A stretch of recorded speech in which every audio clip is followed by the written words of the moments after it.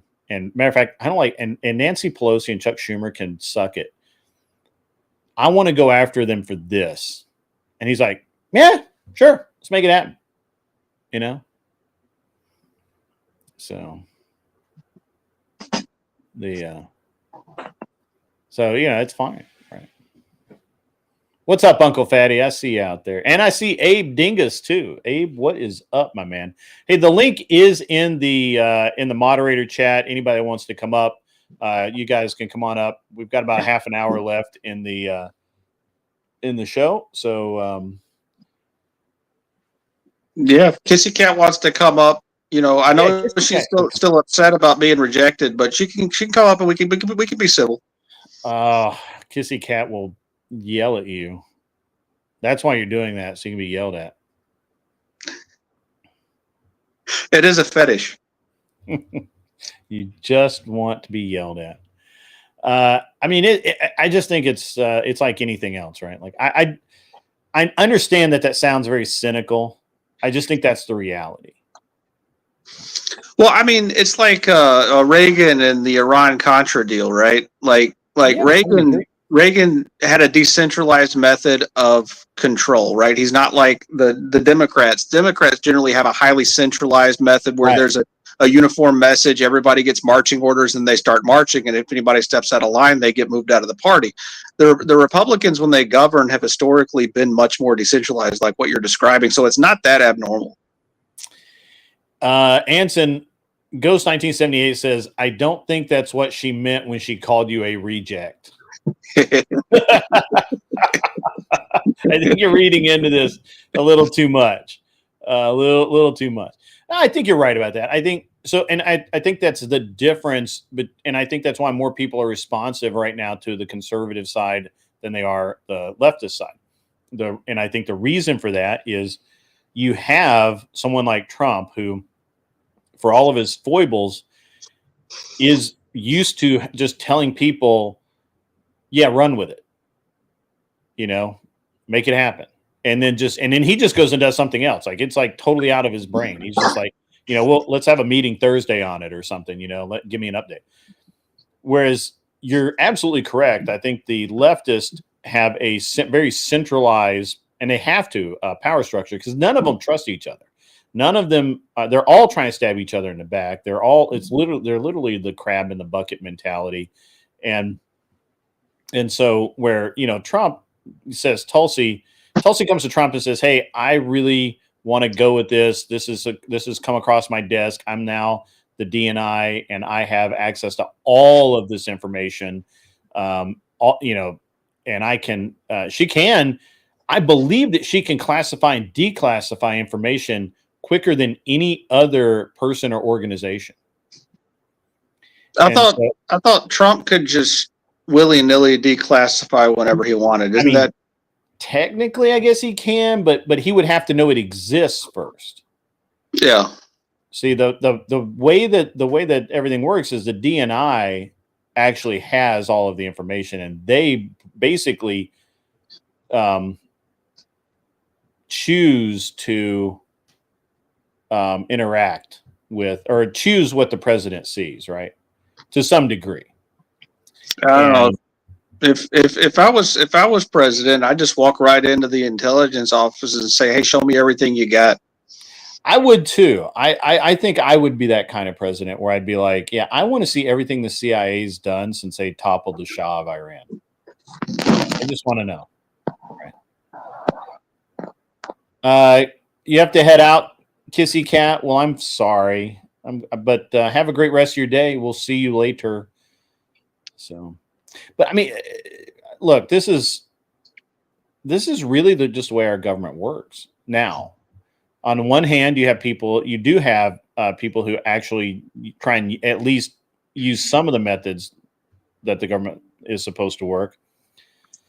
On the other side of that, you have basically,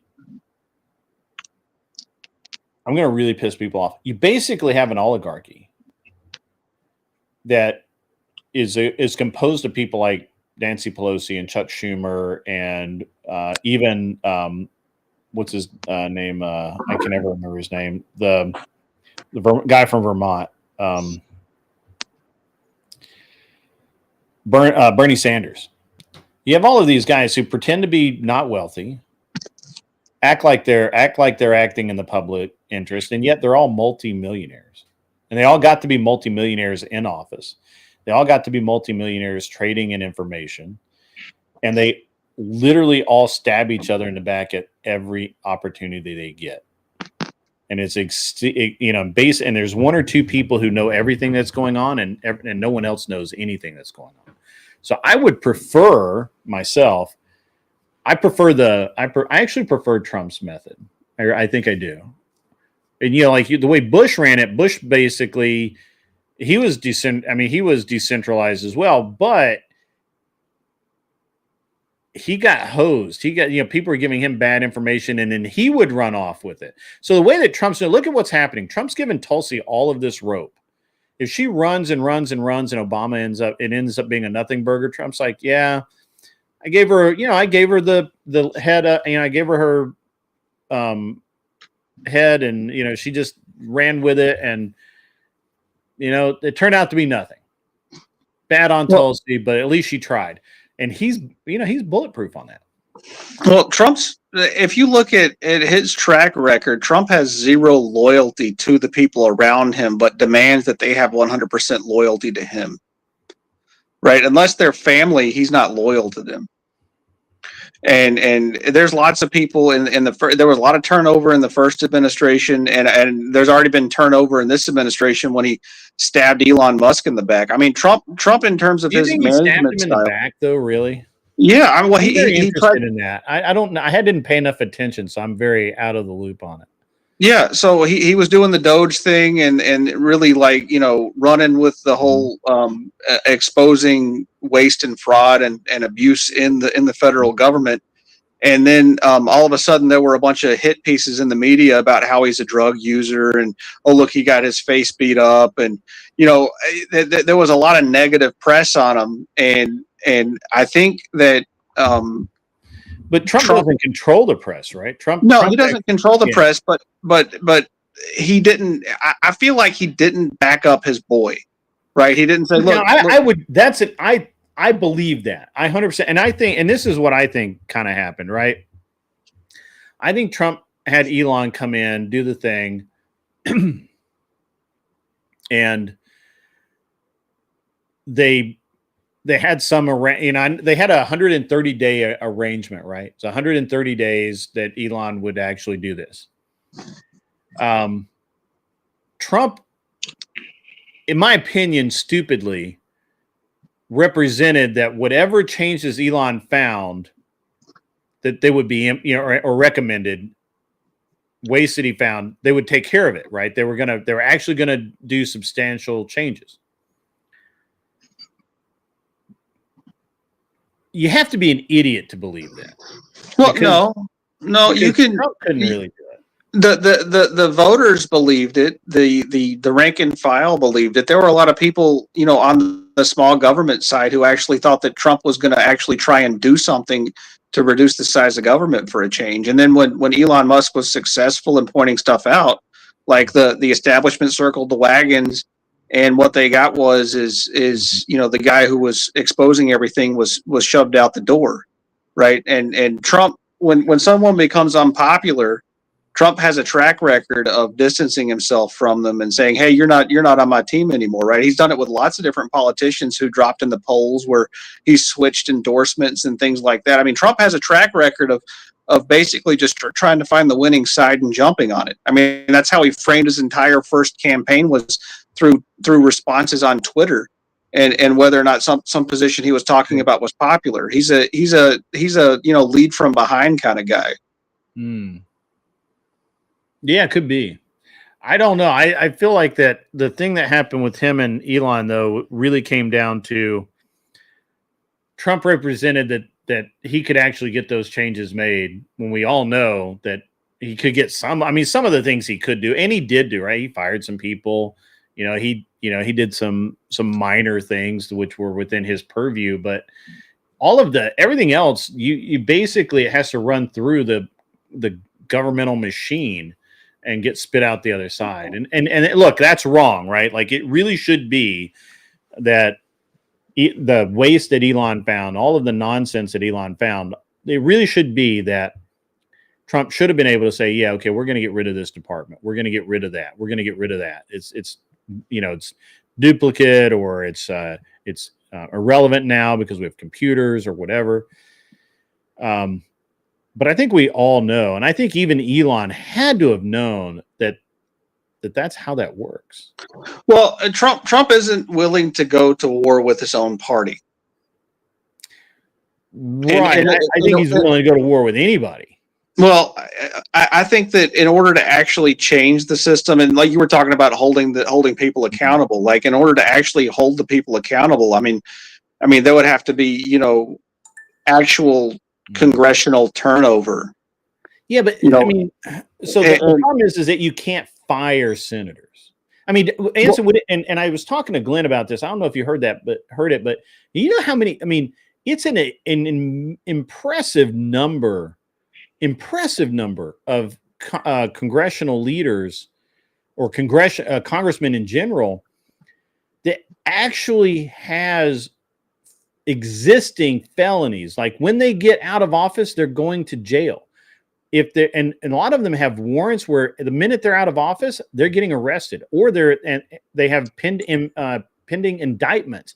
Once they're out of office, they're going to court and they're going to have to stand to account for whatever crimes they committed.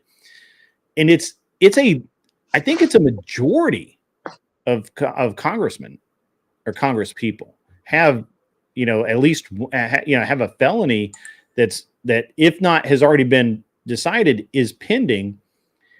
It's crazy to think that. Now, some of that can be rationalized away. Like, okay, well, I don't like Anson Knowles, so I'm going to file some sort of stupid ass case against him. And then, he has to defend himself once he gets out of office. Okay. So I'm sure there's some of that, right? But I mean, we can go back to, and I was talking about last night, the congressional post office debacle, right? Where literally government officials were walking in and writing checks for cash with no accountability. It was crazy.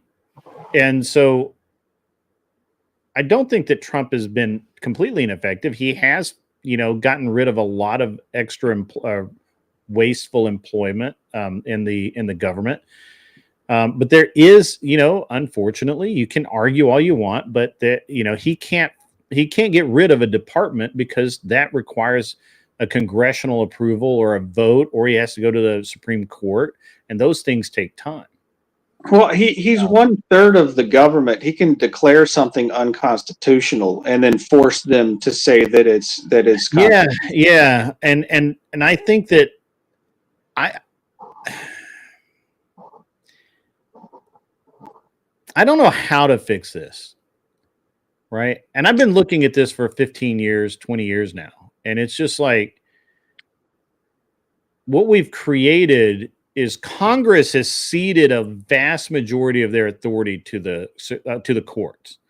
They'll make a bill, and I was talking about this last night. So the way it should work is a congressman comes up with an idea for a bill. He gives it to a congressional lawyer. That guy writes the bill so that it can be legally enforced. It has doesn't have that it will meet Supreme Court scrutiny and all of that. But then it goes to committee and gets rewritten, and nobody rewrites it. Nobody checks it. Nobody does anything. And a lot of times those bills get actually passed.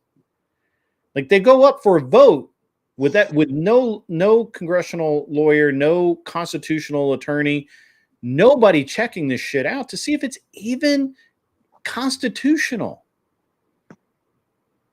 This is how our government is working right now. And then it goes into, it gets voted on, goes into law, and then you and I get to personally pay to say that this is an unconstitutional law. No, there's not a new link, Kel. It's the same link. I posted it to you earlier. And that's crazy, Anson. It's crazy that it has to be that, or that it is currently that way. And the president, even if he knows, now he can veto it, obviously, but Rob Noor has a list, Arthur Daya. Go get it from Rob Noor. I believe it was Rob Noor. Or maybe it was Gibbs. Gibbs or Rob Noor has like a whole list. Well, there's so many laws. It's hard not to commit a felony on your way to work in the morning. Right. Well, that guy did the whole book where you commit 3 felonies a day, whether you know it or not. Yeah.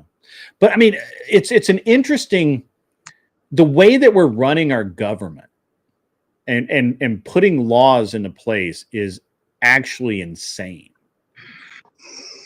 Yeah, but I mean, look, it's a system where it doesn't have a reset button, right? There's the way that it's set up, like it's either going to steer super slowly in the same direction that it's gone for the last 100 years, or it's going to sink.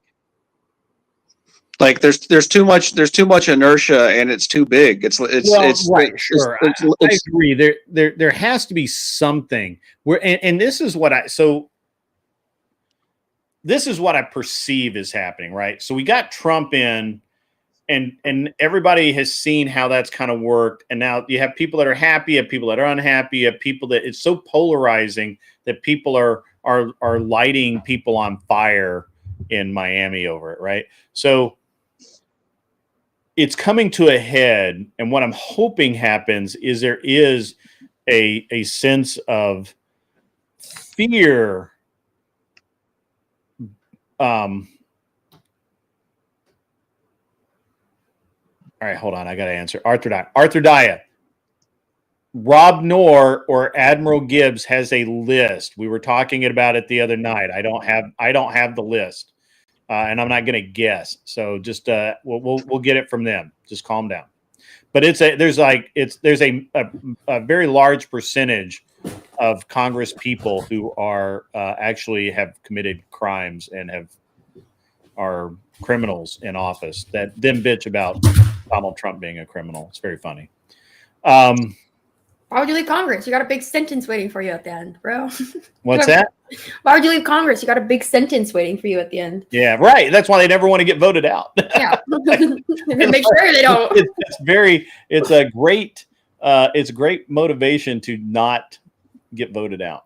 You know what would be a great motivation to get actually good people in office is if they all just make dog shit money.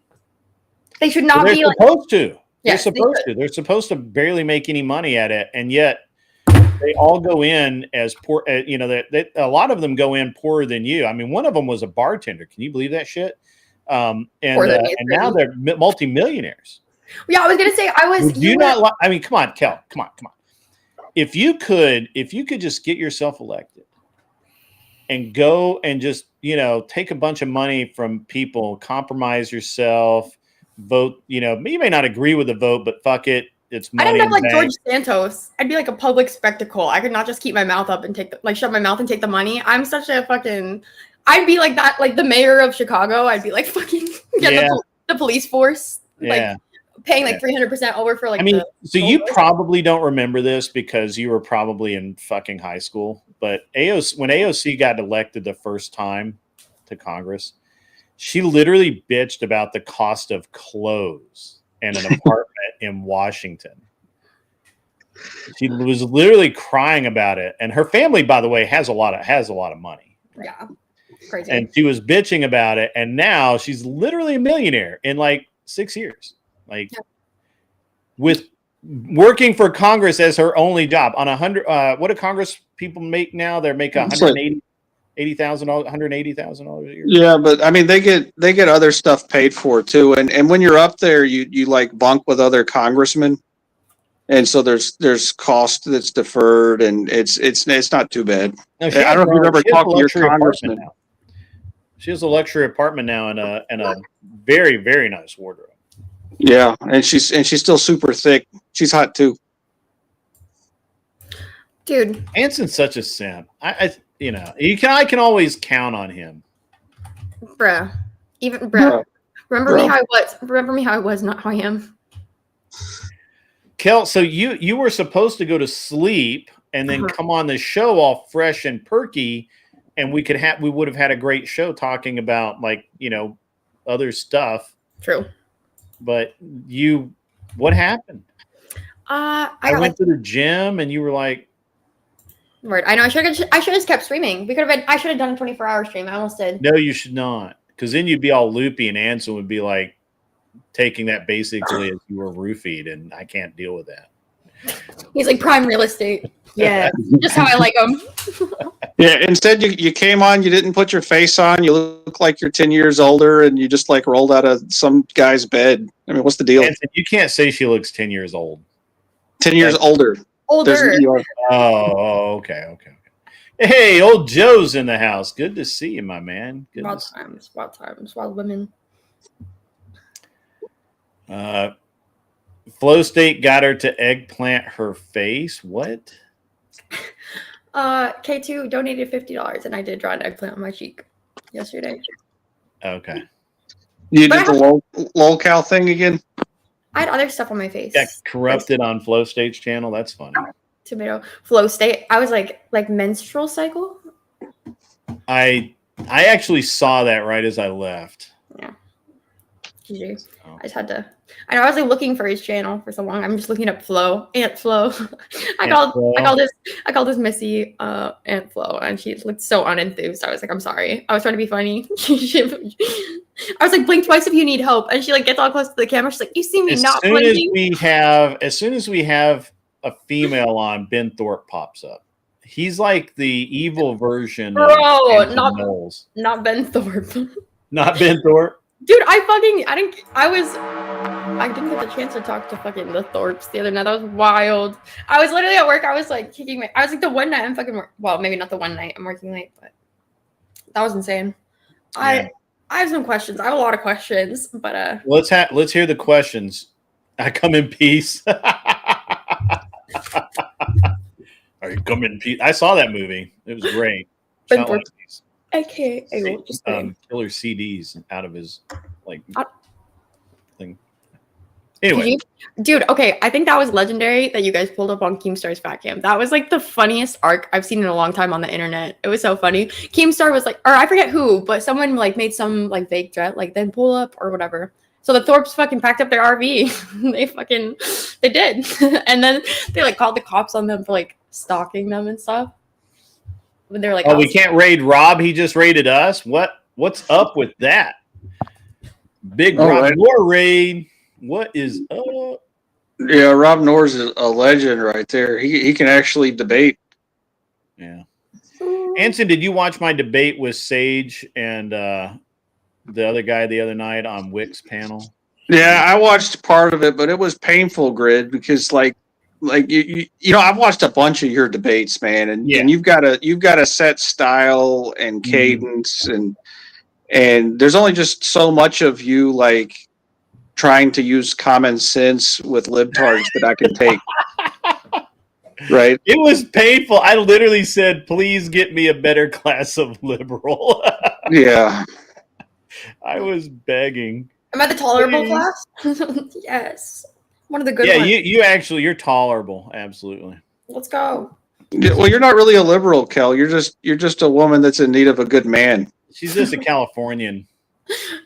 They think I'm a stray. I know Sarah even said that the other day. She's like, yeah, I think eventually you'll move your way over to I was like, everyone is just here to convert me. I feel like I'm at a Mormon church right now. Nah, not a Mormon church, no. No. Watching Wick is painful, but being on Wick is even more painful, especially when I'm literally like destroying their arguments.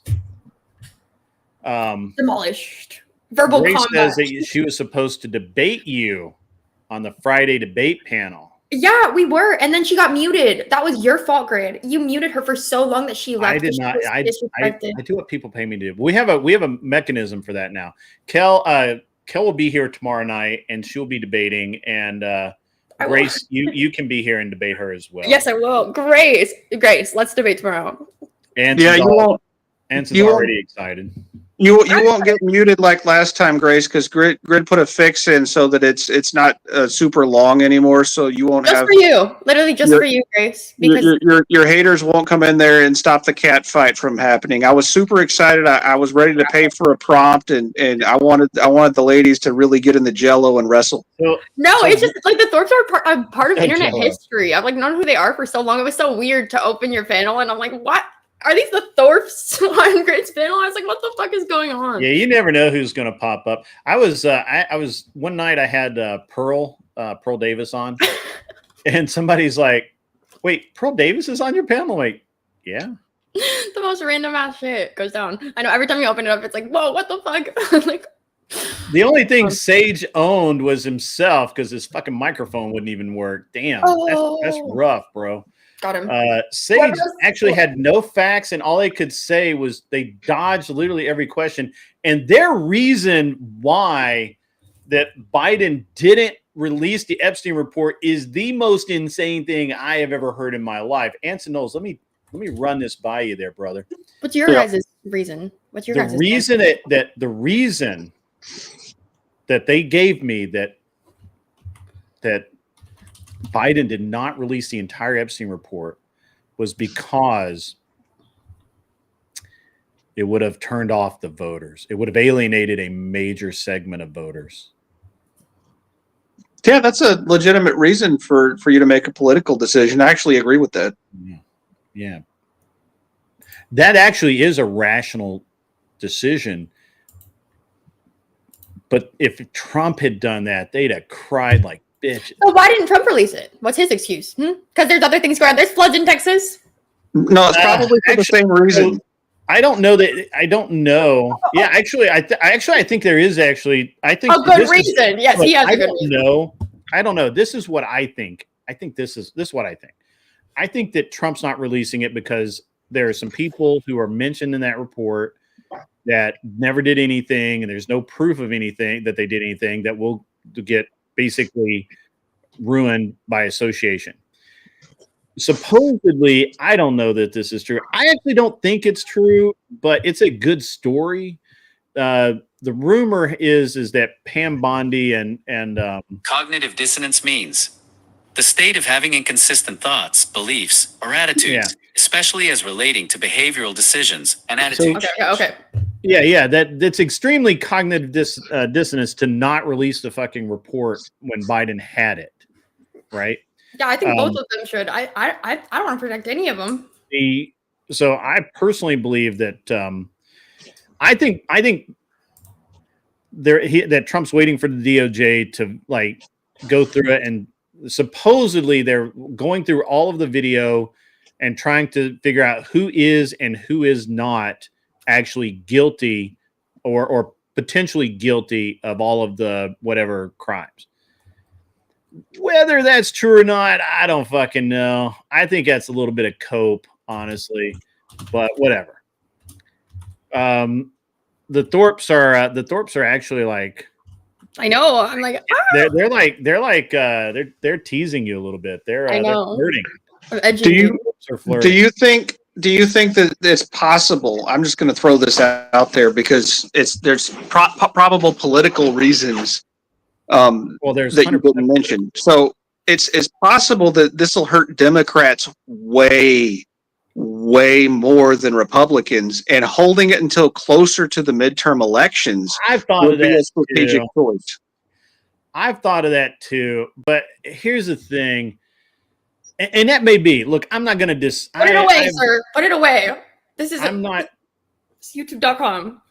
I'm not going to. Look. I don't disagree with you, right? Certainly, that's absolutely possible. However, is it more likely that what is with the tall guy? The tall guy. View? The tall guy. Tall over here. They're trying to look tall. Anyway, okay, no. So I think it's more likely that if it is more Democrats than that would be harmed by this, I think that if that is the case, I think the Republicans and especially Trump have learned that unless it's airtight, they're not releasing it. They want proof. They want to lock it down. Just having the rumor out there, just having a suspicion out there is not enough because it gets spun around and then it, whatever. Sure. Okay. Look, I'm okay with whatever. I don't honestly care about the Epstein reporting at all.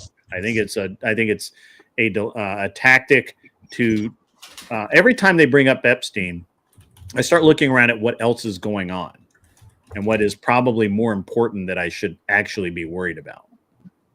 So Thorpe TV, all you have to do is go over to the Discord, go to the waiting room and say, please give me a link. And a mod will give you the link, Grace.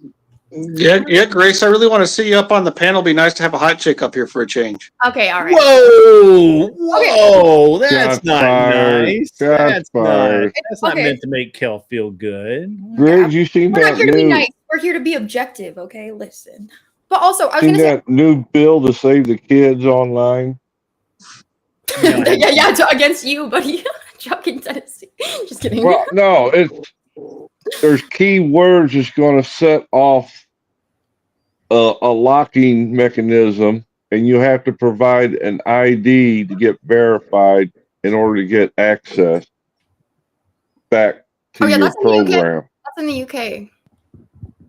No, there's one in Congress right now that they're trying to push through. Crazy. It's called, I posted it in chat, the title of it. Wild. But Grace, I was gonna say, she's like, feed my narcissism. Where do you know me from? I think I saw it after the fact, like Ben's debate with Destiny way back when, which was like just a shit show. But I saw that like after the fact, so I'm trying to remember if I saw that first or. Hold the phone. Hold the phone. Duck, are you accusing me of harassing and stalking people and promoting abuse? Because if you are, you will be banned in the next 10 seconds. Is this what you're accusing me of? I think he's talking about probably, I don't know. If I had to guess. Yes, why am I such a hateful person? I'm not a hateful person. I am a violent person. Is he talking to you or Anson? Yeah, I am kind of creepy. Yeah. So, Duck, you need to clarify what you're talking about very quickly. Yeah, I've never stalked, harassed, or promoted abuse though, but I am creepy. You also said that about me the other night, Duck, that we were promoting abuse by the framework of our argument. I'm like, that's very...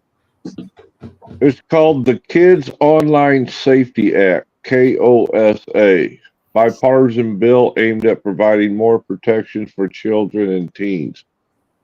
All right. It's a Duck's doozy. out of here. Mods, get him out. I'm done. Duck, until you can speak in intelligent sentences, you've got to go. Sorry.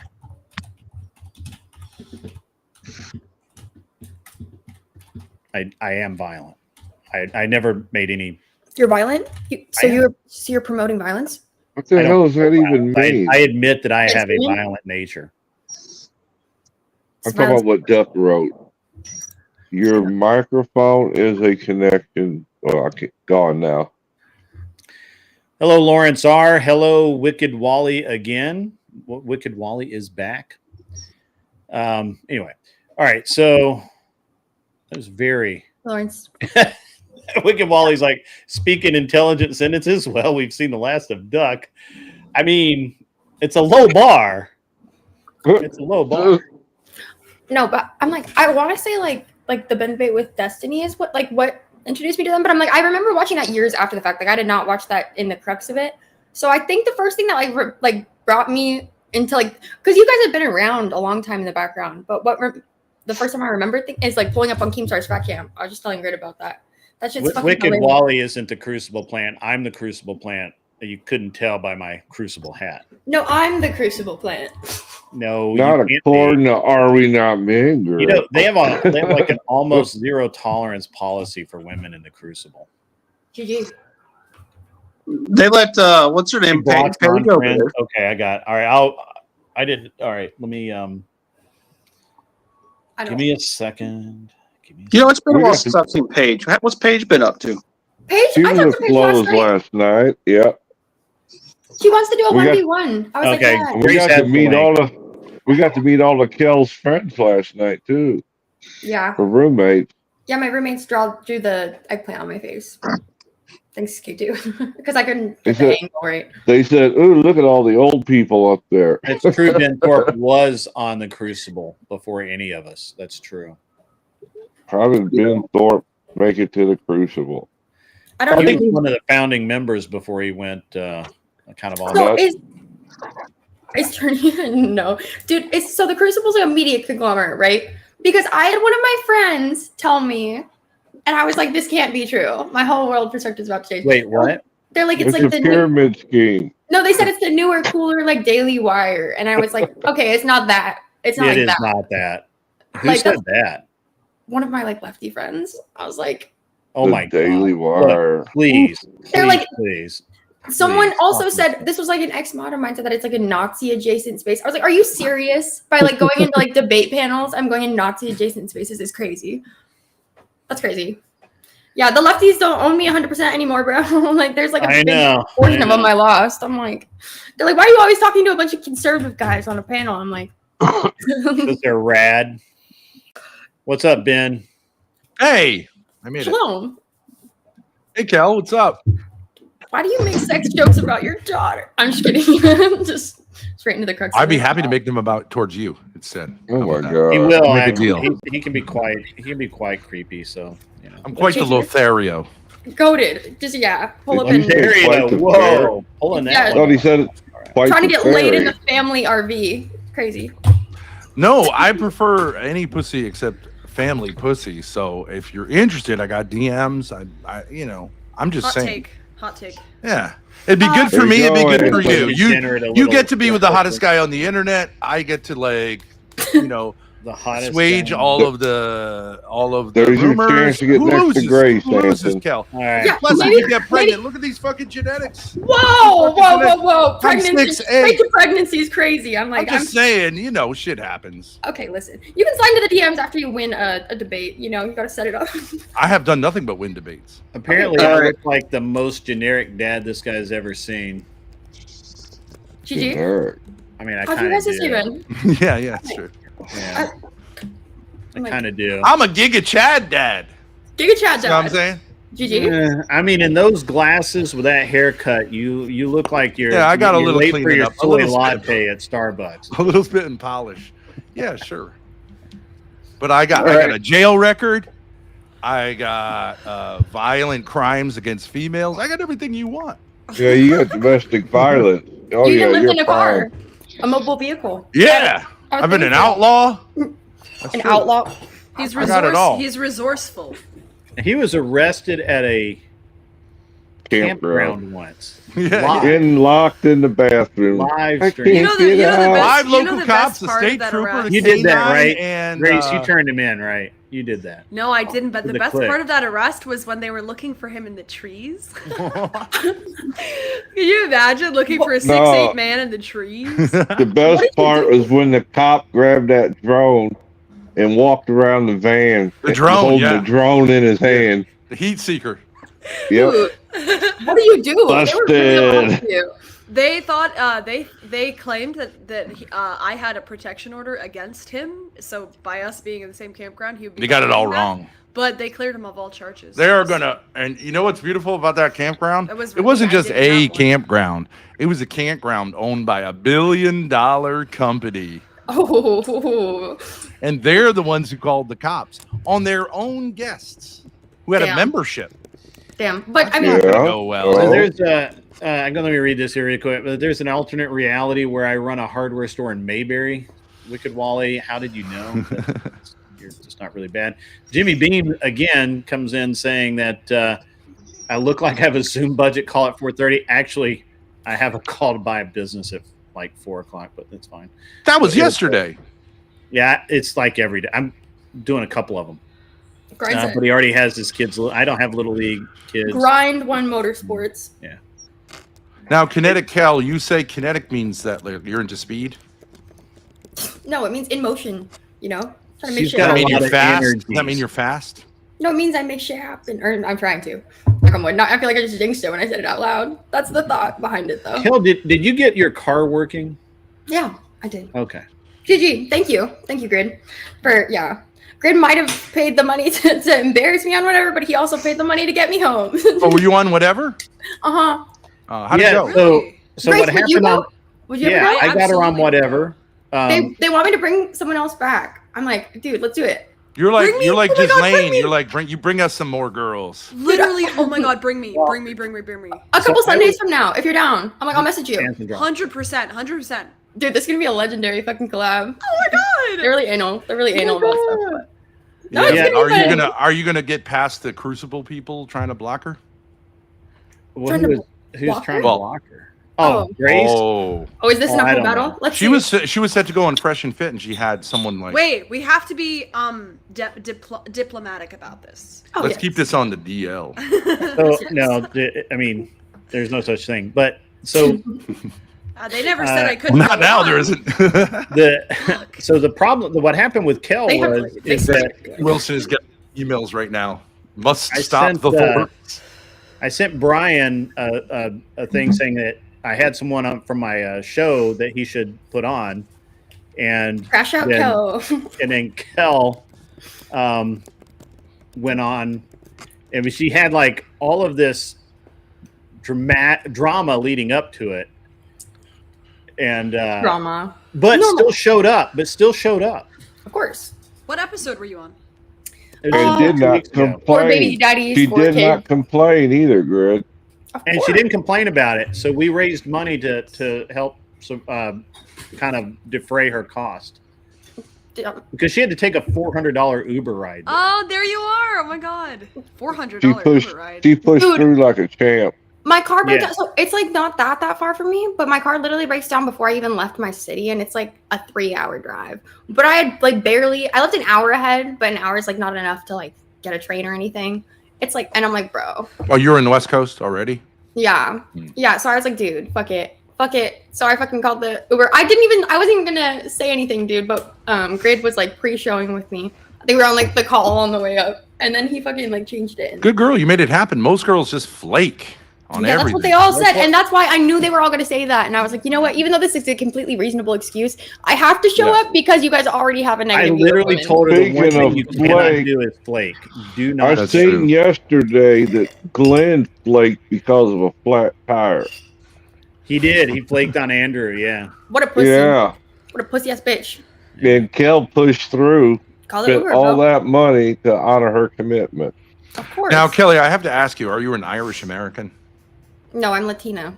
Yes.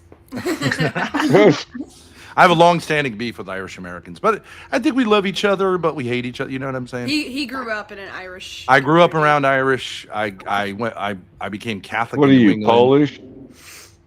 Polish? No, Grace looks Polish because she's a mix of Nordic and Eastern European, which is in between.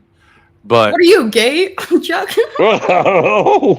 I'm OG troll. I'm 75% pure blood Norwegian.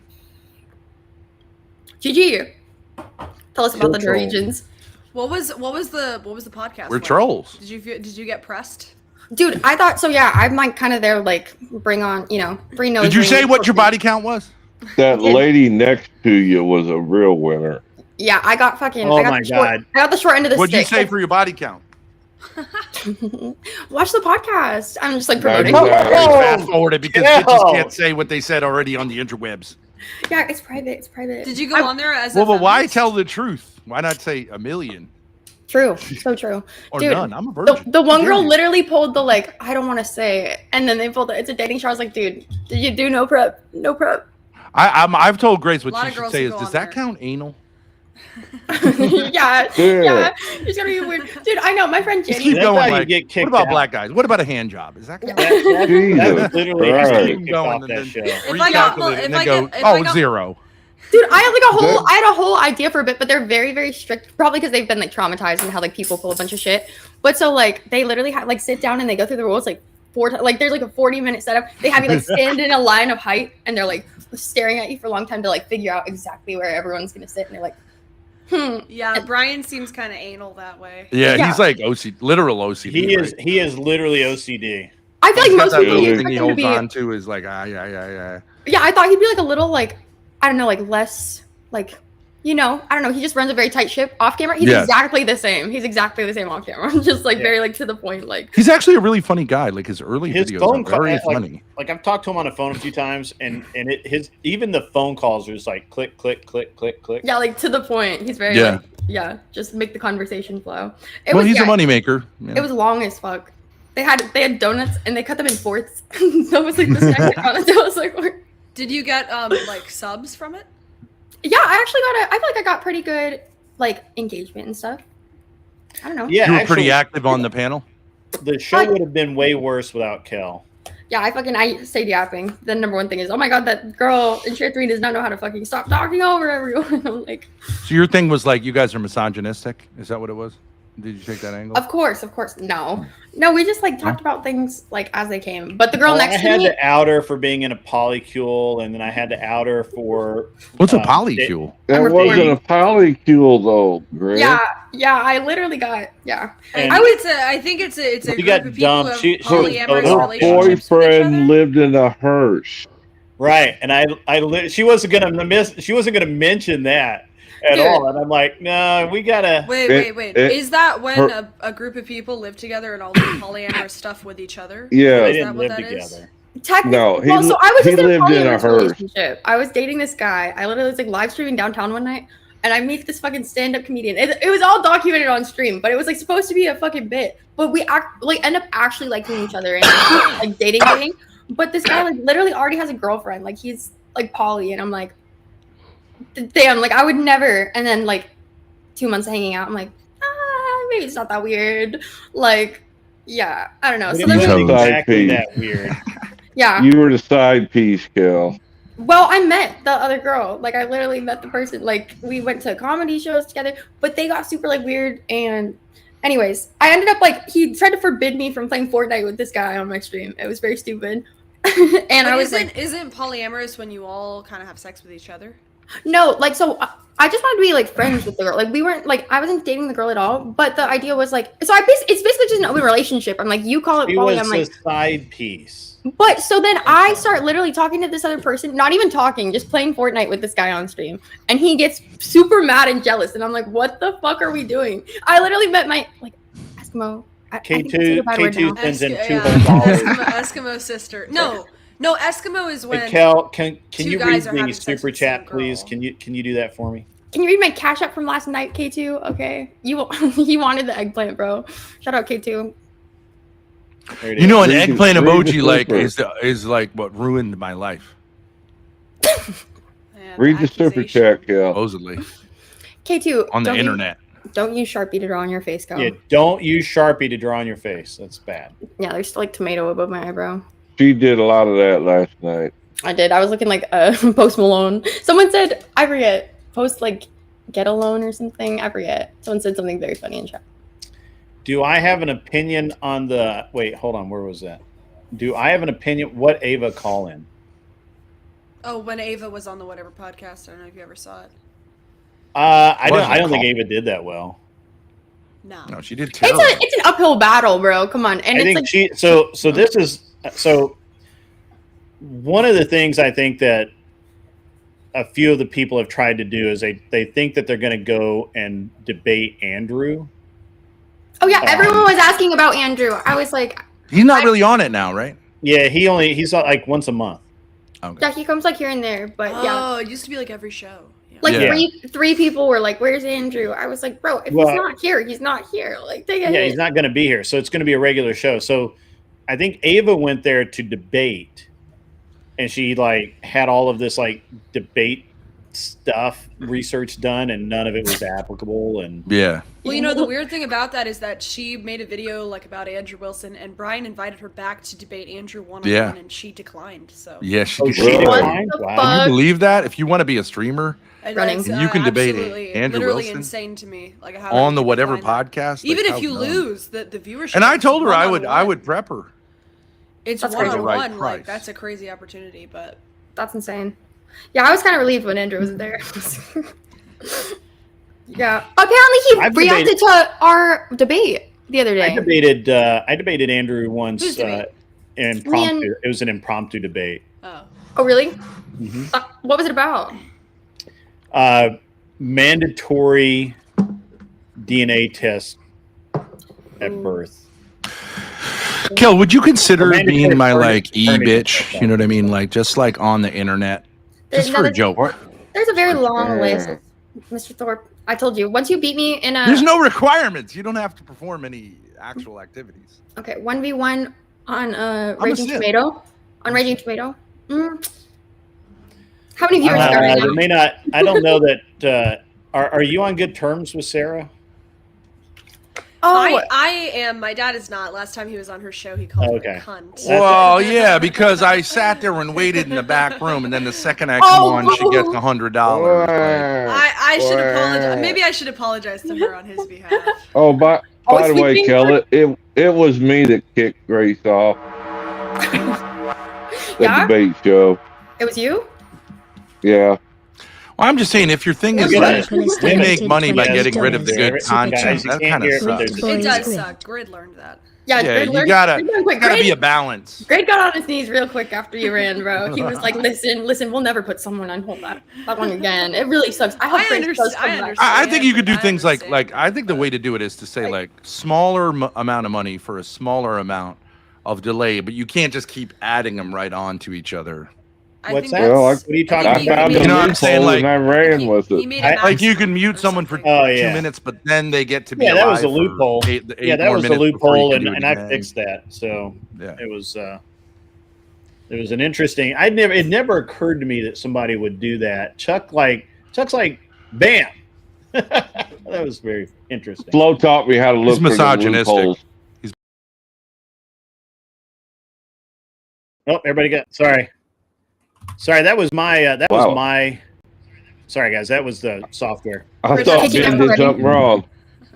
It's okay. I talked dirty to Kel while we were Getting together old. alone. You're getting old. She responded very, very warmly. Slander, we were not together alone. He has not beat me in a When we were debate yet. backstage, you didn't see what I showed you? Oh, Damn, man, you need to get a prostitute or something. Get this Kel, pressure come on. off He's of yourself. parched. He's parched. One crumb. Crumb. I love that you're wingmanning for your dad right now.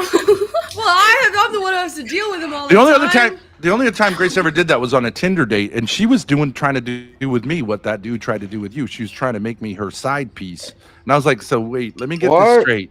You want to have sex with me, but he's going to pay all the bills? Like, really?" Just to clarify, that's what his date said.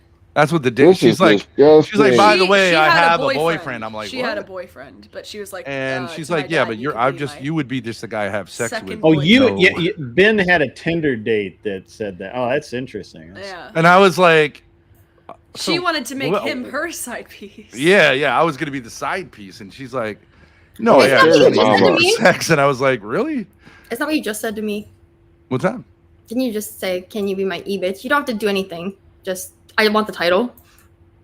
Yeah, no, but this was real life. Like I met her. No, in she real life. wanted to have sex with him. Yeah. Not be his girlfriend. It was weird. So she wanted a friend, like a situationship. Right, But but she what I'm already had a saying to you is just online. You know what I'm saying? What was Darius like? Oh my god, bitch.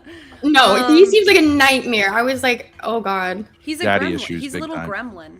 He's a little gremlin. Wait, I don't know any of the stuff you guys are just. This like- guy that Darius- like No kicked clue. around his girlfriend on kick on kick. Darius is a part of the Destiny sphere, and he's like he does all the sexual stuff that Destiny does, but he kind of gets Destiny's sloppy seconds. So literally, when Grace got brought on to Destiny, and he I am not Destiny's sloppy seconds, Dad. no, you were after he booted Whoa. you. Well, I wasn't blacklisted at the time when I met up with Darius. But I mean, yeah, eventually. That's true, right? And there were no sloppy seconds, but you Well, were still boo-hoo, being second. blacklisted from that group. Honestly, I'm like, they lost. I mean, semi-black. Darius tries to like. He's still in my DMs. Yeah, Darius tries to like get all the girls that Destiny brings on, but he does all the things that Destiny does that are inappropriate, like times 10. And he's now in jail because that didn't work out. That's a yikes. Yeah, That's no, a literally. Bad Like, strategy. Yeah. He learned from the Bitsy thing. One of these girls got a restraining order against him, and then they went to court for the restraining order, and then he was. Mosman says he could see Destiny trying to get with Grace. Yeah, you're like He did. No, Yeah, not openly. He was respectful. He tried. Well, like everyone knew why you were on the channel. We got wood well, yeah, chippers down here. that's what's assumed whenever a female. I tried interacts when with she was doing that. I tried to get on Vosh's channel by pretending I was gay, but he a-logged me. Well, that's Well, he's not into. So I was he's- like, Dad, hey, I'm he's- pretty oh, too. yeah. He's not into. How shall we say, people your age or He's people not? of your. Oh, yeah, that's right. People of your species either. Fuck. Get him, Cal. I should have pretended I was a young teenage horse. I couldn't pull that off. A mare, a young mare, a young steed. So I tried to queer bait him. I think that's what it's called. Pisco's like Yes. crashing out now. I don't know if you guys have watched his last few debates. I don't. Yeah, I'm like, okay, you guys had a debate on economics. Like, how's that interesting? Not at all. But it is interesting, but Mm-mm. I didn't have a debate with him, but he's crashing out, man. Like, How do you he's crash like, out about economics? Where you're like, Who'd tax you say, policy? Greg? No way. Pisco. He's Ah. he like I think he's refusing to debate Rob Moore anymore because Rob but he's got like severe TDS, and he there's literally said like communism is preferable to Trump being in office. Like he's like, Oh, that sounds like a radical coder. yeah. Based. So He was speaking the truth, dude. he is not. Cal, just wait. You'll grow up. Communism. She got TDS, Cal? Communism. TDS, yes. So are you guys gonna make debate con in November? Have you made a decision yet? No, I haven't made a decision. She hasn't even been able to get our fucking cars where we can turn them on and drive them on a road because she smashed into a gas station pump. You And the did? insurance company was like, no more. I mean, I hit a pump at a gas station. In and GTA, that panel fell off. It blows up and you die if you hit a gas pump. You remember that lady that not too long ago? She drove around in her car a lot. She ran over somebody. She kept on going and said, "Oops, I think." No, I she didn't. stopped. I don't remember that. Oh my god! I have to get that clip from Flo. You might have ran over me. I got what's up, Chamber of Logic? Yes, Grace.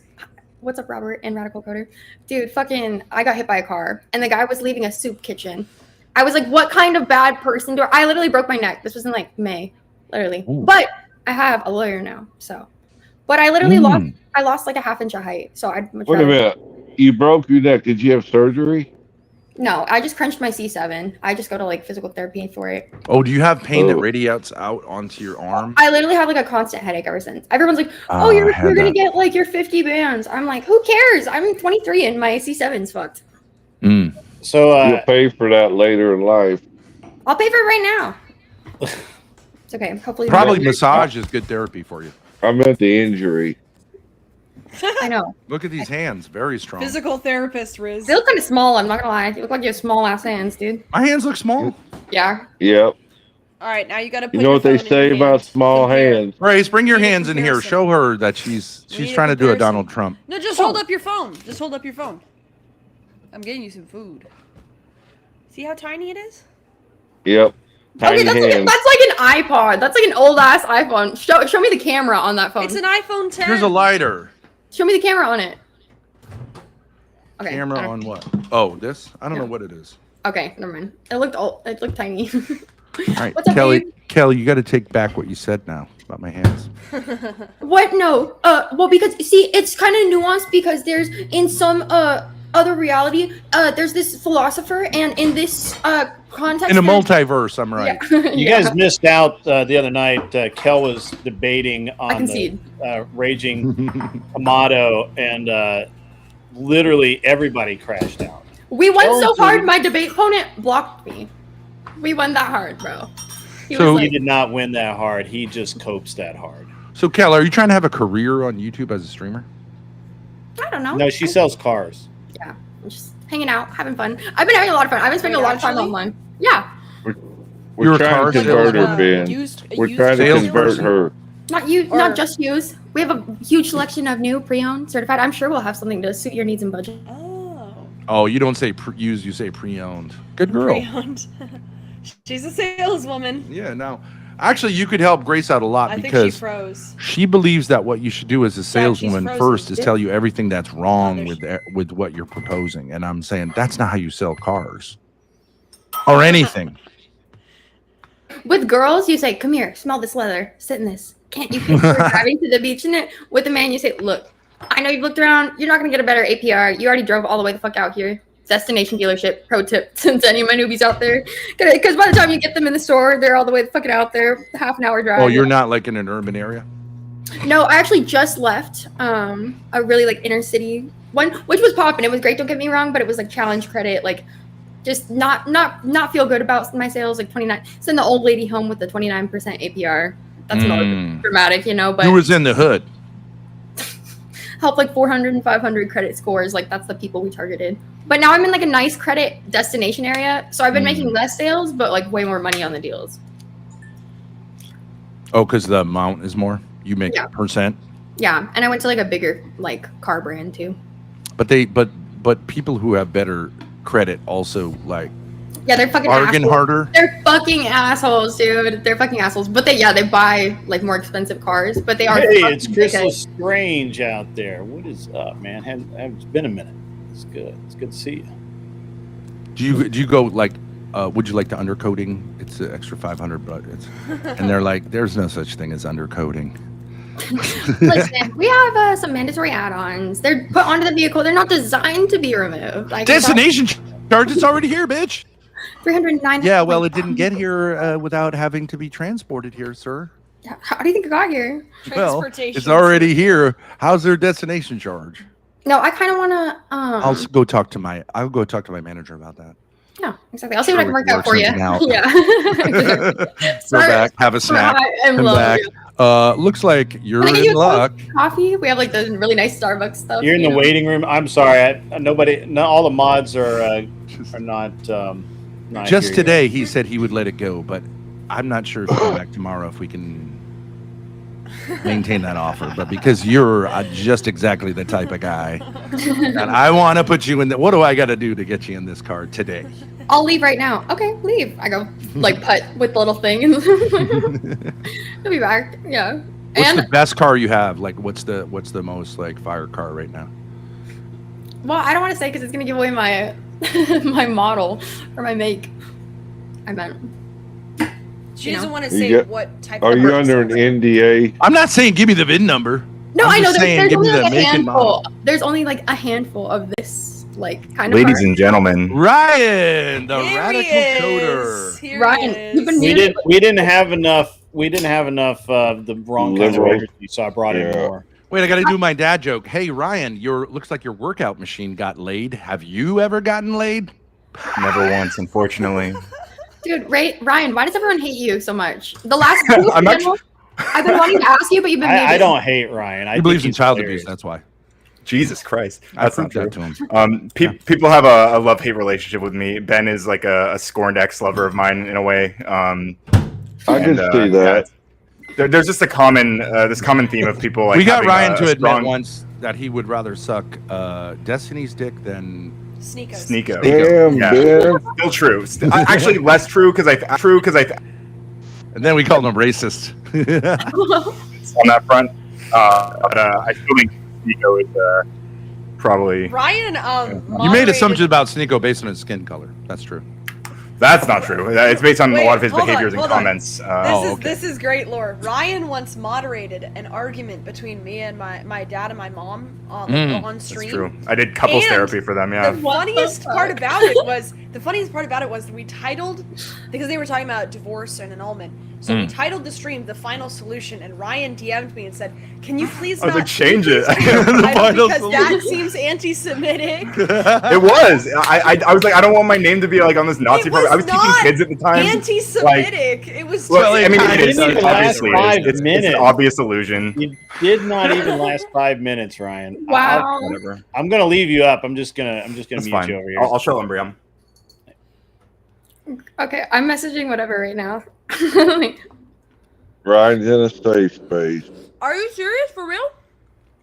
Well, I'm gonna see if they're down. I'm like, cause yeah, they were like trying to get me to bring my friend, but my friend Jenny was gonna come, but she was like, it's a brand wrist, and I was like, she's like very like Twitch streamer, like she doesn't do like debate stuff. She's just like, hi chat, oh my gosh, what's up? Let's listen to music and have a good time, like very wholesome stuff. Grace would love to be on whatever. She'd be great on it. Consider introducing me just as your friend Grace and not using my last name.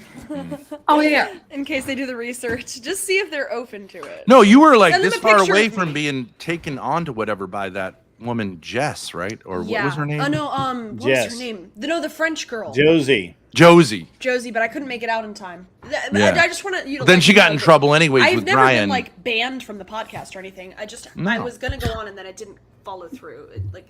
They're so strict. I was like thinking of props that I could bring because I'm like autistic as fuck. But I literally was like, okay, I was at the dollar store like the day before, and I randomly saw this book, and it was like How to Fight a Bear and Win. It was like a little tiny book, and I thought it was so funny, so I got like 6 of them for like the bear question, you know, because I was like, I was just gonna pass Oh them yeah. out. But then the second like I pulled it out, like they were like, wait, what do you have? Da-da-da-da. They were like, yeah, no, that's not funny. Like, take that off the table. I was like, Oh, you brought him? yeah, but the second I like tried to bring them over to the table, they were like, no, absolutely not. I was like, okay, sorry. Or Brian and his people? Yeah, they were not fucking. They did not fuck with props. They're like, sorry, we just had people like do weird shit, like, pour shit on the table and stuff. And I'm like, that's fair, that's fair. Sorry. How long were you there for total? Like 6 hours? 8 hours. Oh my god. Yeah, and also they don't have any alcohol. It's BYOB. They should put that at the end of their email, bro. BYOB. The one girl that had come back, she literally had like a Truly, and then she swapped out her water cup and they poured it. I was like, smart, smart. Next time, yeah. I mean, you almost have to bring a couple of Adderall and pop them in the bathroom just to make it through that long. I don't know about that, but just take one before. You should. I mean, fine. 8 hours? That's a long Literally. time. Well, It's the a worst long part was ass she had to stand outside the show and wait for, was it the train or the bus till Oh. they opened up? No, I didn't. I fucking just went Oh, and you didn't? no, my ass is a princess. I should have. If I was responsible and economic, I would have. But I just Ubered to my sister's in San Luis Obispo, which is like 45 minutes. And she was at her boyfriend. She left the key under the mat for me. Spent the night at her house, and then I took the train back the next day. Oh, okay. Yeah, because I was not about to fucking wait at the train station until fuck no, in a dress and stuff. I was like, yeah, I'm gonna go take a shower and go to sleep. It's My in brain San. rotted. I don't know if we're allowed to say it's in Santa Barbara. Everyone knows that, right? Yeah, it's Which on is like their what, south podcast. of LA. Yeah, it's like 3.5 hours from San Diego.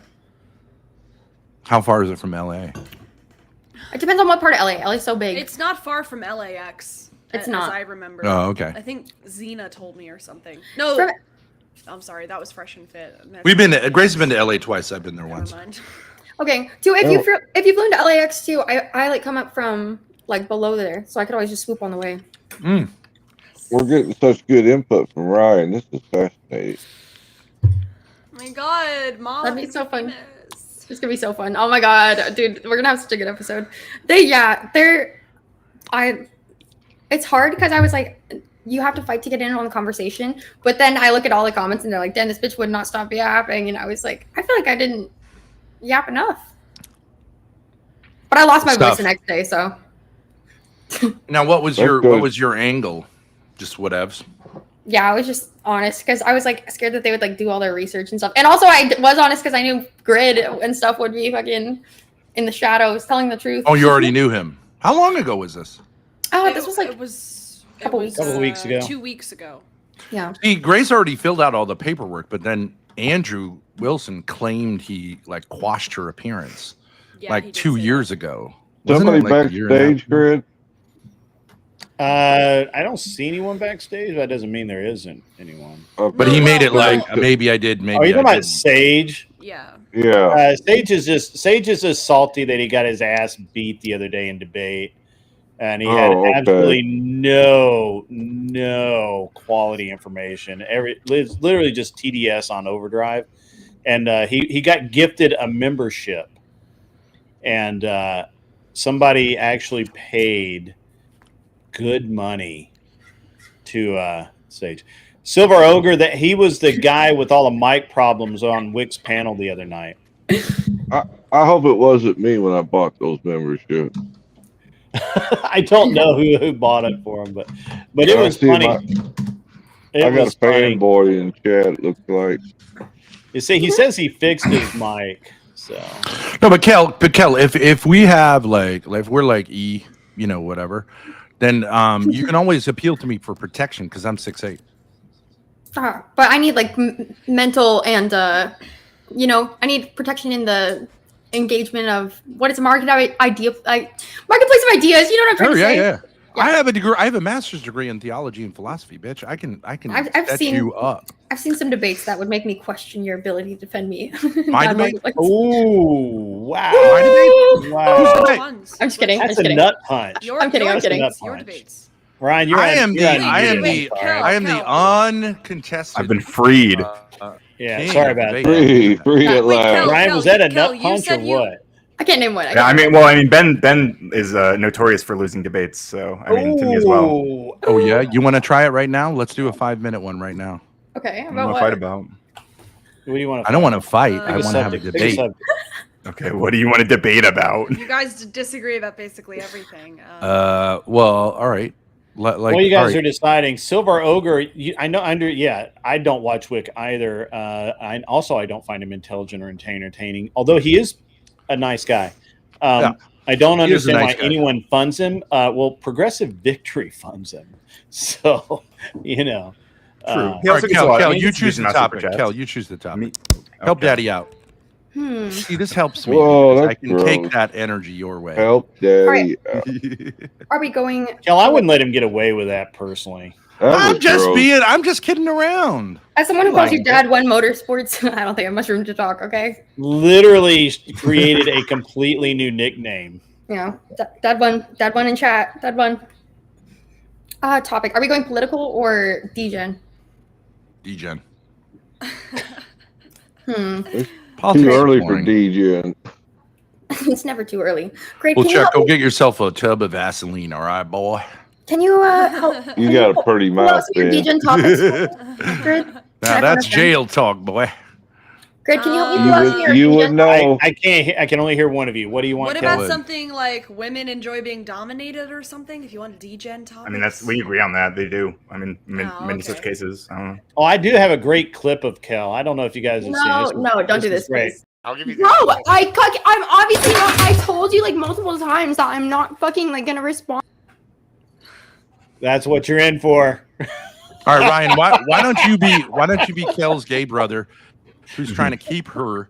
Make the argument against me having an relationship with her, just on the interwebs. Okay, very. You're going to protect her hymen, All right, Dad. which we already know has been blasted because she talked about it on the internet. You're going to argue Brown's upset about it. why you should be Kel's e-boyfriend, and Ryan is going to argue against it. Yeah, Am he's I? the gay. Okay. He's the gay brother who's like, Hey, don't who you asked if touch you my even head. live? This actually. Let's. I have a better idea. Let's debate about Ben's instinct to always typecast everyone in his and kind of control the narrative about what's going on in his sphere. Like he's got this control fetish where he has to try to cast everyone, right? Like when I first started associating with the Thorpes, it was all like you're the soy boy, you're the feminist. Oh, we're the first ones who told you that.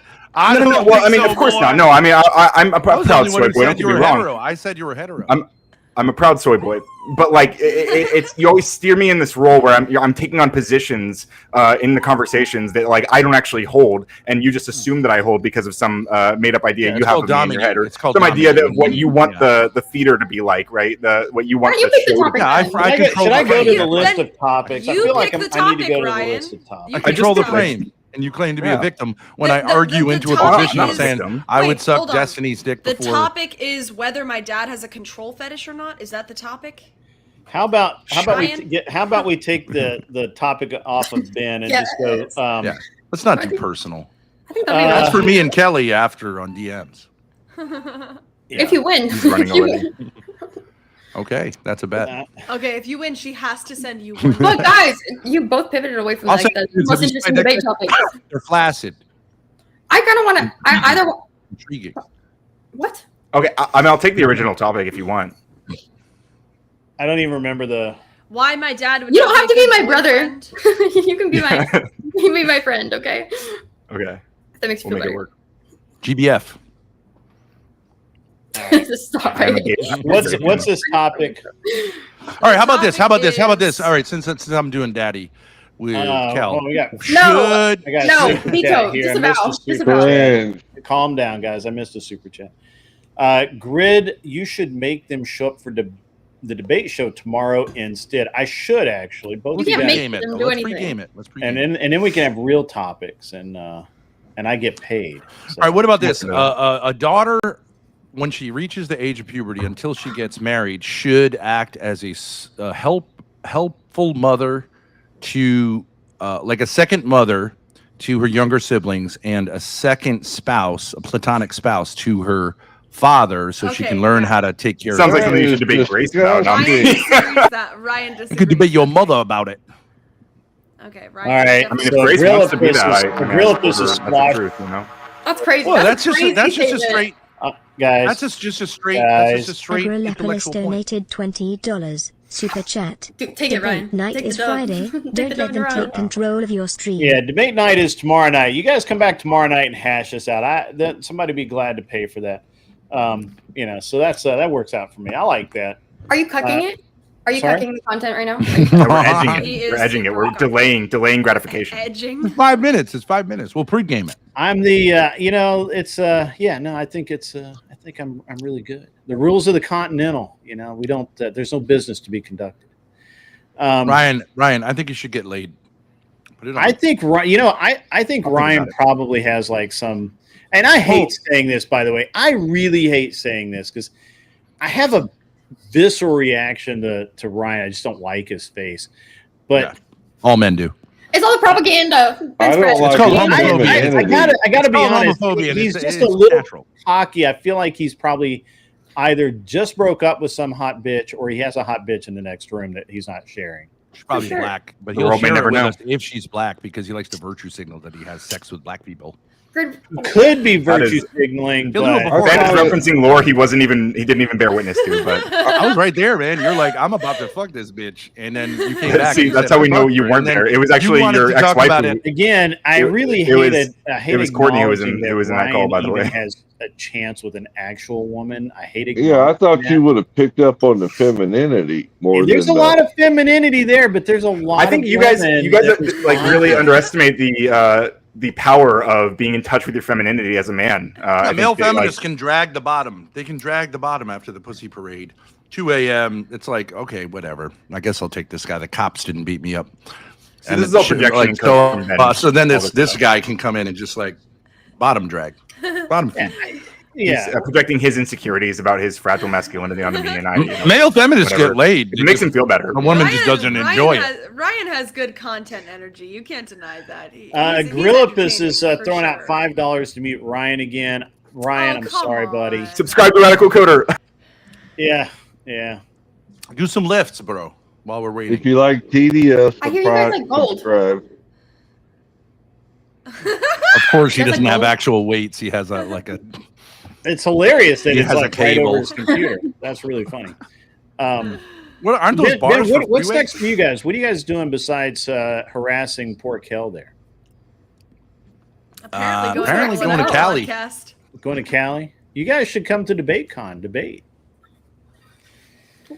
Yeah. Are you guys on good terms with modern day debate? No. Great. I was just on Modern Day Debate. Hello. I'm sorry. What? So no. It was on MDD. On Modern Day Debate. I actually can't hear Grace over all of you guys. Her mic's too far away or something. Let me turn the volume off. Nope, you're already. I was just. I hear can you. Hear me? Hello. I hear you fine. Barely. I was just on Modern Day Debate, is what I said. Yeah. Oh, all right. Yeah, you did Emmett. Yeah. Well, she didn't. I didn't do Emmett, but yeah. As close as he's coming here. Spread the word. Spread the word. You heard it here first, folks. She did Emmett. Okay, dude. That well, that would be great. Why don't you come to DebateCon and debate? Yeah, Network, do all kinds of cool stuff like How that. much are the tickets I think for I'll that, get Chris? a car insurance by I don't then. know I can yet. Drive over. Where is it? Right, yeah, you told me about that because of the Let's see for the gas best- pump thing. How do you hit a Tennessee. gas pump?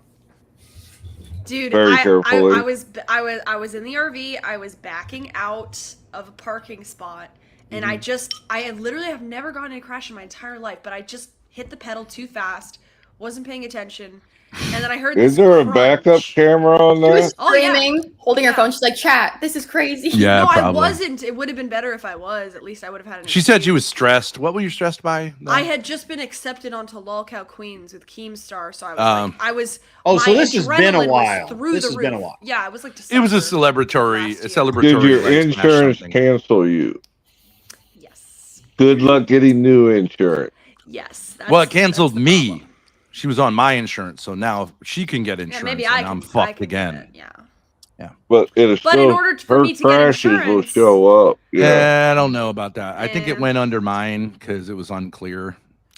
In order for me to get insurance, I ironically would have to drive to the DMV to get a driver's license and do a driver's test, which I can't do because I don't have insurance. So it's kind of an endless loop there. You don't have a driver's license? I don't. I have an ID and a permit. He won't drive you. He won't drive you to the DMV. Well, we can't Yeah. drive any of our cars because they don't have insurance. So. Oh, fuck it. You don't really need it until you get caught. I mean, you guys are in the Northeast somewhere, I think, still. So that's probably Around. a big part of it. I'm gonna join on mobile and see if it works If simultaneously. we found someone in New Hampshire, you don't need insurance in New Hampshire. But if you get stopped like in New York, they're still going to say, well, in New York, you need it. So it's like not really much of a loophole. Don't they have to honor other states' laws though? Not really. Really? Remember, you got the car. Impounded because you had a permit, which is legal in Rhode Island, but they said you can't drive without a By license yourself. in Massachusetts. Right. No, not by yourself. You can drive. You guys by have some interesting problems. Yes. I Just be think a they're sovereign their own just be a making, though. sovereign citizen. Yeah, I'm not driving. I'm traveling.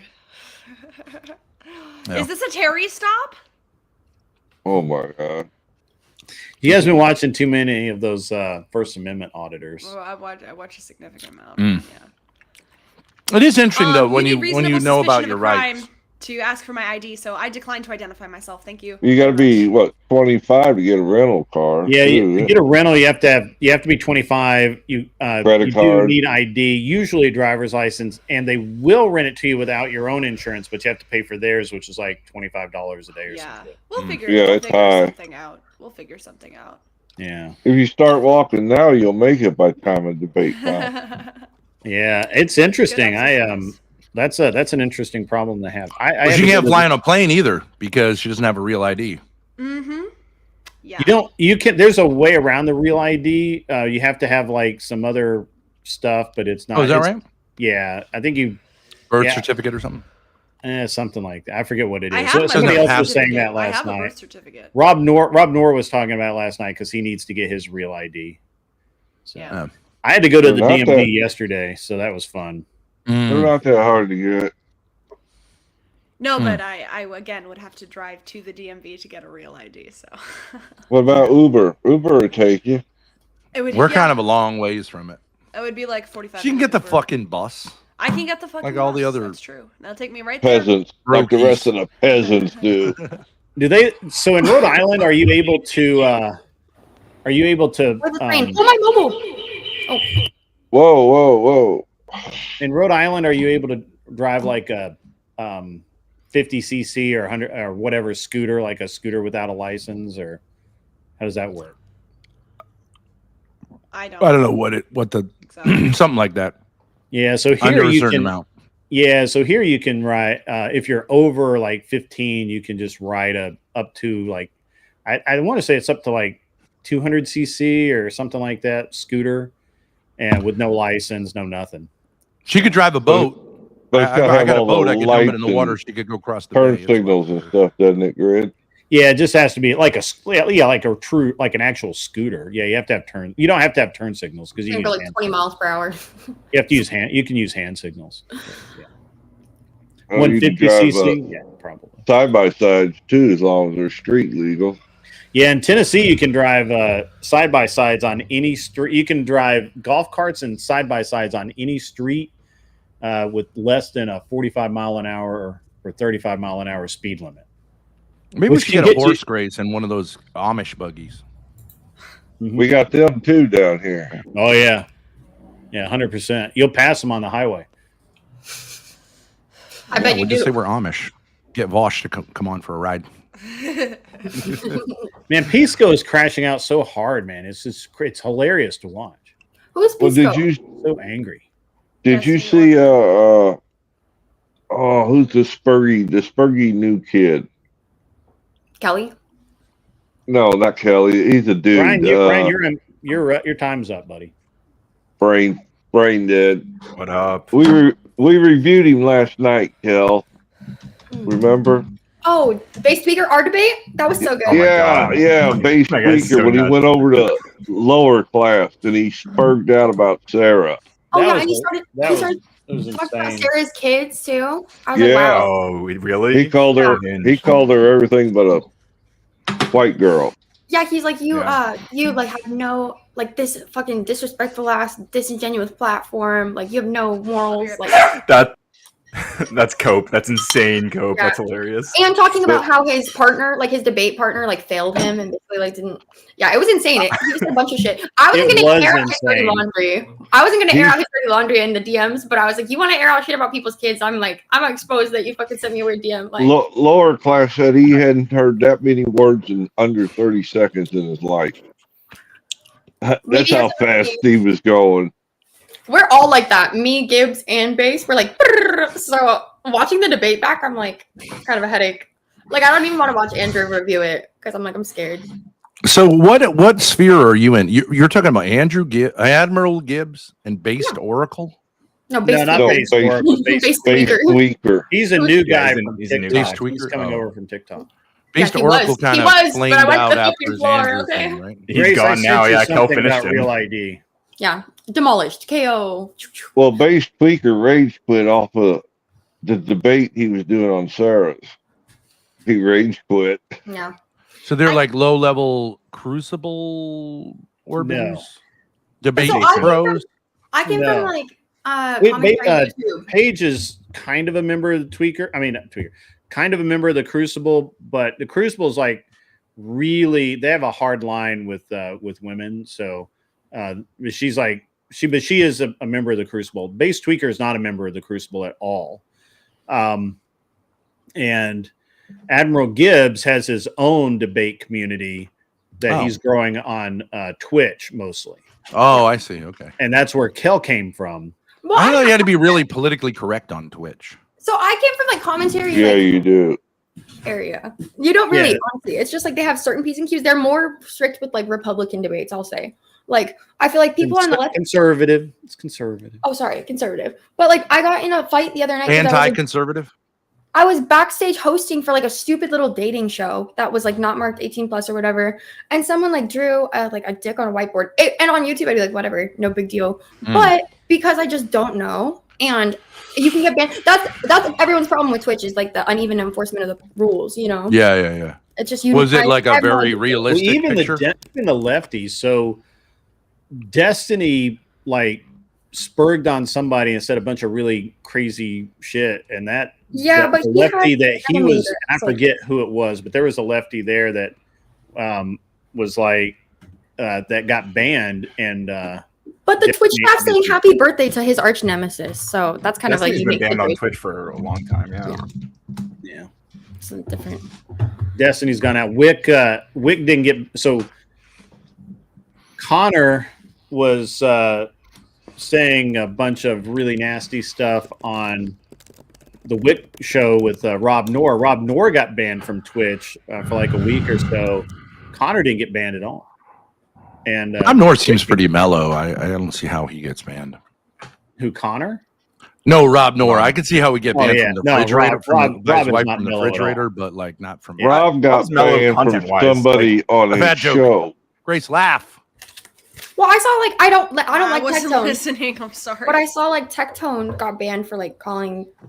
I said I could see how Rob Noor's wife would ban him from the refrigerator. Oh. See, Actually, he's actually dropped some poundage. No, I know. Yeah, Rob's a handsome guy. Okay. Yeah. Well. Whoa.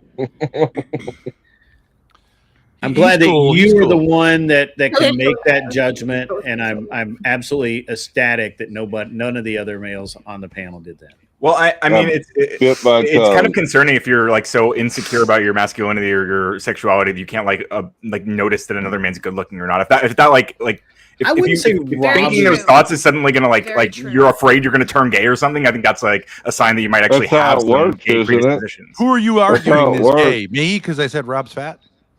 No, I'm talking about. I wasn't really alluding that to anyone. I was being funny, and I was being funny, and Ryan is taking issue with. And I was funnier. Nah, not really. Well, Ryan, if I said you're ugly, does that mean I'm gay because I really secretly love you? I'm in love with you. I know you are, Ben. Not a great start to our relationship. What? You're already cheating on her. Oh, you mean because no, I'm trying to neg you, Kel, because these gay dudes they're into me. See, I'm saying like I don't know about these bitches. I've had a lot of bad experiences. See, that's supposed to make you say like, all right, well, I'm different. Pick me. Aren't you a pick me? No, it's over. Sorry, we had a good run. You had a good run. Yeah. Another one bites the dust. Yeah. Grid, can you add my mobile so I can walk to the store? Can I add? Yeah. Is it in the back chat? Yeah, I was. Here, I'll go back. What are you getting? Why are you walking to the store? Need my morning beer, please. Fiending. Morning? She's an alcoholic. She's Where does she live? Hawaii? California. She's West Coast, yeah. So it's it like ain't 2 morning. It ain't morning. It's morning 5 for her, o'clock I think, somewhere. she streams overnight. She's an Irish American. It's morning. True. I was gonna in the show. I got shit I need to do. I was gonna go to the lake tonight. Ain't you got a 4 o'clock phone call? You said I do actually have a 4 o'clock phone call, and I was literally just pushing it. And then I'm gonna go to the. I'm gonna go to the lake. I'm gonna go catch some fish, or at least act like I want to. Nice, have fun. This heat ain't been killing you out there. But tonight on Raging Tomato, me, Joe Lewis, and Soy Pill will be debating Sarah 3v1 on the topic of Sydney Sweeney's great genes and whether or not that ad is Nazi propaganda. So if you guys are curious about that battle, I have no idea of any of those references. Are they great? 9:15 EST. I have no idea. Ryan, is Sydney Sweeney's genes great? Kel, we're getting booted here. I heard that. That's what I was Can we go on your channel and molest you? Yeah, come to my server. Jesus. No, don't say that. Don't say that though. Bother you. Disavow. Disavow. She goes, yeah. She goes, yeah. Here's my Discord. Wait. Clip I'll see you later. Someone who's an Grid, adult. thanks. Hey, thanks, Chuck. Thanks for coming up. All right, have a good one. Catch some fish. I will. I'll see. That's what I can do. You guys are, for some reason, people seem to be like behind on the live feed. I don't know what's up with Shoot. You guys are banned, huh, on Twitch?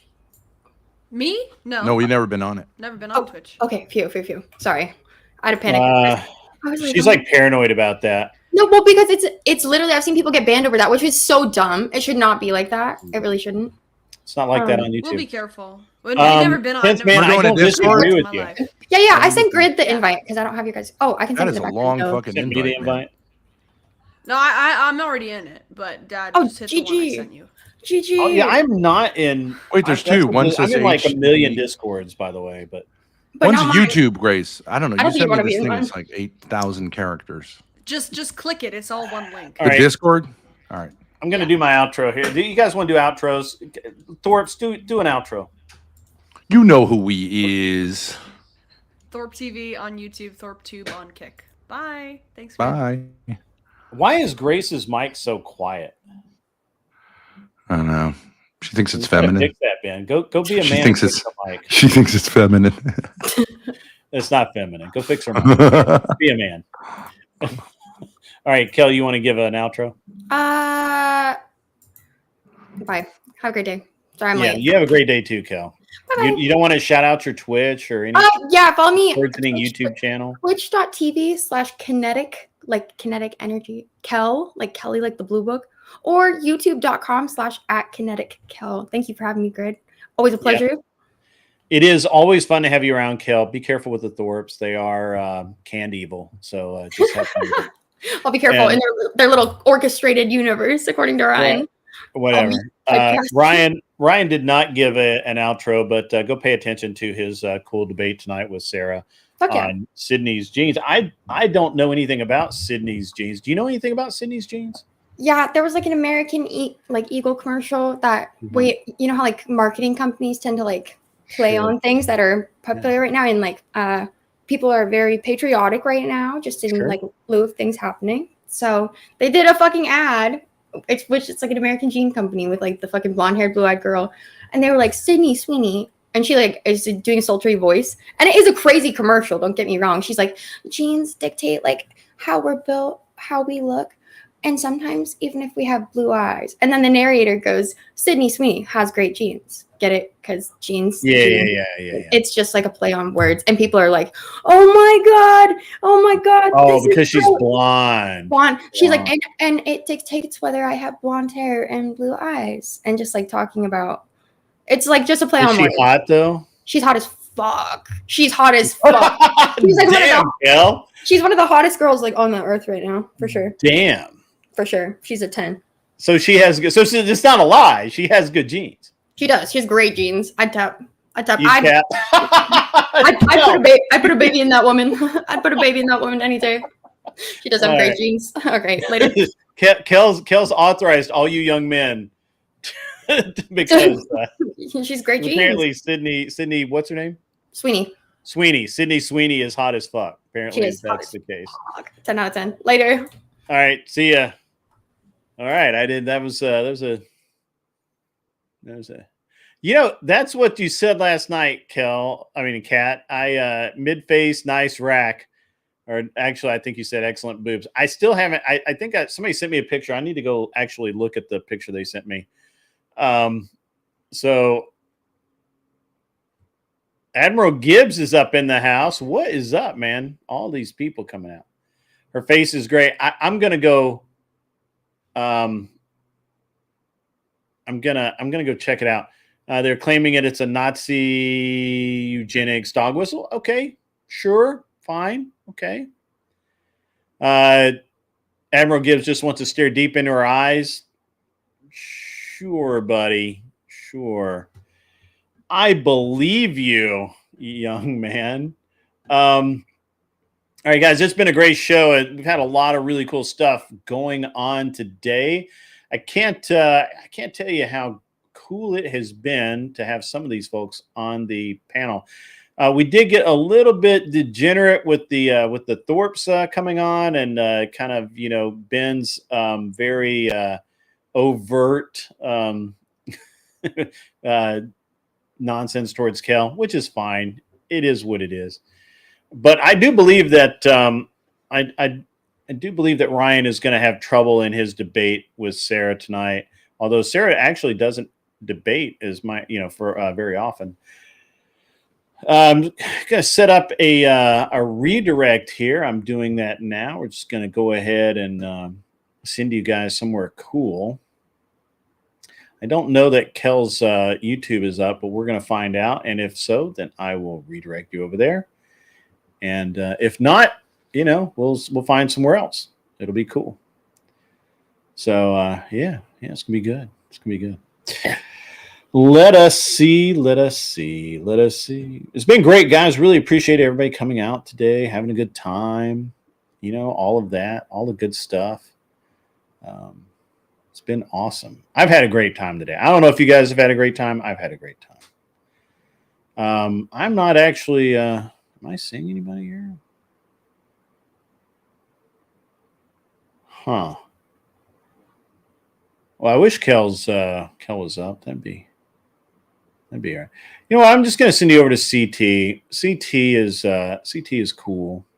Like that guy. Streams a little. It can be a little over the top, but you guys will like it.